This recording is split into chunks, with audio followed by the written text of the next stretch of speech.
Non, d'abord, il y a des conséquences d'ordre symbolique parce qu'un pays comme le Sénégal, qui a quand même, qui va avoir 2 siècles d'histoire de tradition démocratique, je pense que c'est un pays qui peut se passer d'un certain nombre de chicaneries politiciennes de nature à tenir notre image démocratique.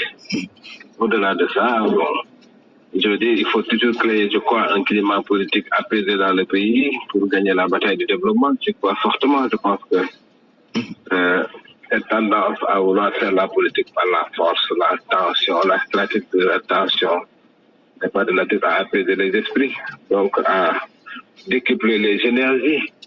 Oui. Donc voilà, et puis vous savez, dans le contexte fragile de nos pays africains, oui. Il faut toujours, je pense, trouver les consensus qu'il faut. Vous savez, moi, il y a quelque chose qu'Amadou Toumani Touré m'a dit un jour dans l'intimité de son palais. Oui. Et je pense que c'est une vérité. Il m'a dit, écoutez, vous savez, en Afrique, nous avons trop de problèmes. En Afrique, les choses sont dures. Le pouvoir a des problèmes. Le peuple a des problèmes. L'opposition a des problèmes.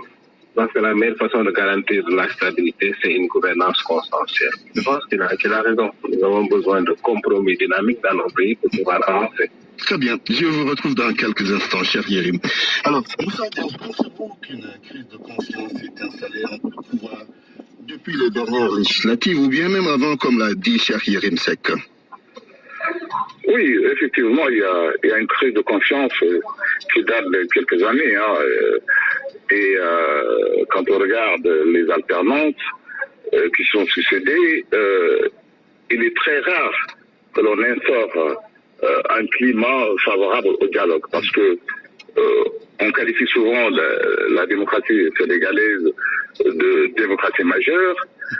Peut-être c'est au regard des institutions qui sont solides, qu'il faut renforcer, mais faudrait-il des hommes politiques qui aient la capacité d'incarner justement les principes et les règles démocratiques.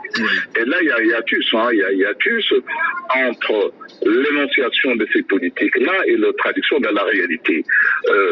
Et ça pose problème. Cela pose problème, d'autant que la démocratie sénégalaise est un exemple qu'on doit conforter, consolider, renforcer, mais il faudrait quand même des leaders qui aient des initiatives susceptibles de renforcer cette démocratie. Le dialogue politique n'a pas lieu. Ce qu'on avait annoncé, le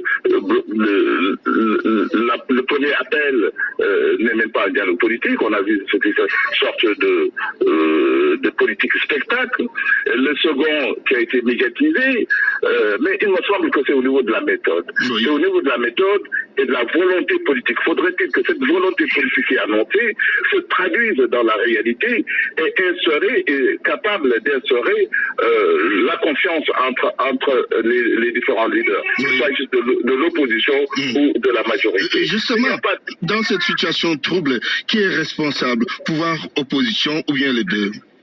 À mon avis, les responsabilités sont partagées, mais la majorité qui est au pouvoir doit être capable de faire des propositions concrètes, c'est-à-dire de respecter des engagements qui vont dans le sens du renforcement de la démocratie. Et le dialogue politique est un moyen de renforcer l'espace politique pour des confrontations consensuelles. Justement, on a besoin de consensus. La démocratie fonctionne avec le consensus. Et un débat contradictoire. Il faut instaurer un débat contradictoire pour régler l'ensemble des questions qui tournent justement maintenant autour des questions politiques, notamment concernant les élections. Et c'est maintenant qu'il faut régler ça. Parce que comme le disait Cheikh Yérim Seck, il a raison, il faut chercher un consensus. Les États africains de manière générale sont fragiles parce que les institutions sont des institutions post-coloniales qu'il faudra renforcer, reconstruire, adapter aux réalités et aux aspirations des populations. Et dans cette perspective-là, faudrait-il des hommes politiques qui aient cette volonté de changer les bonne politique, c'est-à-dire instaurer le dialogue, la concertation, pour un climat apaisé, pour une gouvernance consensuelle, pour le renforcement de la démocratie et du développement au Sénégal. Je vous reviens dans quelques instants. Cher Yérim, nous sommes à un an de la présidentielle de 2019, on peut le dire ainsi. Comment faire maintenant pour ramener cette confiance qui n'existe plus entre le pouvoir et l'opposition? Moi, je ne suis pas parmi ceux qui pensent que les responsabilités sont partagées. Je pense que c'est la responsabilité du pouvoir de créer les conditions du dialogue. Oui.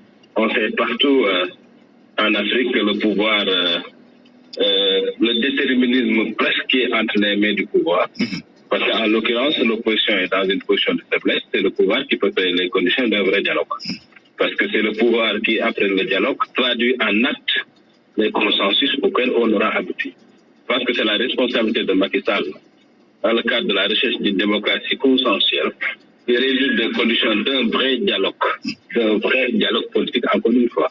On a souvenance dans un passé très proche, il n'y a pas encore 6 ans, où Macky Sall s'est trippé dans les radios, les télévisions, pour dire que non, Abdoulaye Wade devait dialoguer avec l'opposition, on devait, dans le cadre d'une démocratie mûre, apaisée, moderne, instaurer un dialogue permanent, sain entre le pouvoir et l'opposition. Il n'a qu'à traduire en acte les slogans que jadis il développait. Il ne fait rien dans ce sens, même en nommant l'ancien ambassadeur Seydou Nourouba à la tête du cadre de concertation.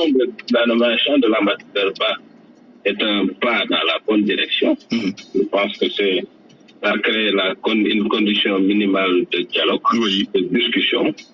Et je pense aussi, par la même occasion, que l'opposition doit faire moins de surenchères. L'opposition doit saisir ce premier pas qui a été posé, je crois, dans la bonne direction, de discuter pour aboutir à des consensus. De toute façon, vous savez, il y a 3 façons de s'exprimer dans la vie. Ou on s'exprime avec la parole, ou on s'exprime avec des armes. Que la démocratie, c'est justement ce système qui veut qu'on s'exprime par la parole, l'écrit et l'image. Il y a des pays africains où les conflits politiques sont réglés par les armes. Et comme nous, on a choisi le système inverse, on est obligé de parler. Et en démocratie, c'est la parole, l'écrit et l'image qui sont les armes réglementaires dans le format démocratique. On est obligé de parler. Très bien. Merci en tout cas, cher Yérim Seck. Je rappelle que vous êtes journaliste. Professeur Moussa Diaw, pour terminer, est-ce que la nomination de l'ambassadeur Seydou Nourouba à la tête du cadre de concertation sur le processus électoral peut être la vraie clé qui va régler le problème, ou bien vous direz qu'il ne faut pas trop rêver? Oui, ça c'est dans la bonne direction, puisque c'est un diplomate, et jusqu'à présent, c'est une personnalité qui est considérée comme neutre politiquement. Il me semble donc que c'est une bonne nomination, et ça va dans le sens d'un apaisement, mais ce n'est pas suffisant. Il faudra des gages de la part de la majorité pour instaurer la confiance, et naturellement, passer par la concertation. Il faut naturellement qu'on ouvre des espaces de concertation avant de faire des propositions concrètes. Et que cette volonté politique qui est annoncée devrait se traduire par des concertations avant même d'imposer telle ou telle orientation pour le dialogue politique. Parce que le dialogue politique, il faudrait écouter les 2 parties, il faudrait que ces parties nationales, des propositions croisées, c'est à partir donc de cette proposition, de ces concertations, que l'on pourrait déboucher sur un compromis. Il me semble qu'il y a des efforts encore à fournir. Cette nomination va dans le bon sens, mais reste encore à construire justement cette conscience-là, restaurer la confiance entre les 2 parties. Et c'est là justement qu'il y a un défi à relever, parce que ce n'est pas du tout donné, parce que le fait de nommer l'ambassadeur, c'est une bonne chose, mais reste à mettre en place, à renforcer la discussion entre les parties, à prendre des décisions qui vont dans le sens de respect des propositions qui étaient formulées par l'opposition. Et c'est autour de ce débat-là, et un engagement politique, il faut un engagement politique clair et avec beaucoup de volonté, et à partir de ce moment-là, je pense que les points de vue pourront se rapprocher et qu'on pourrait déboucher sur une solution consensuelle.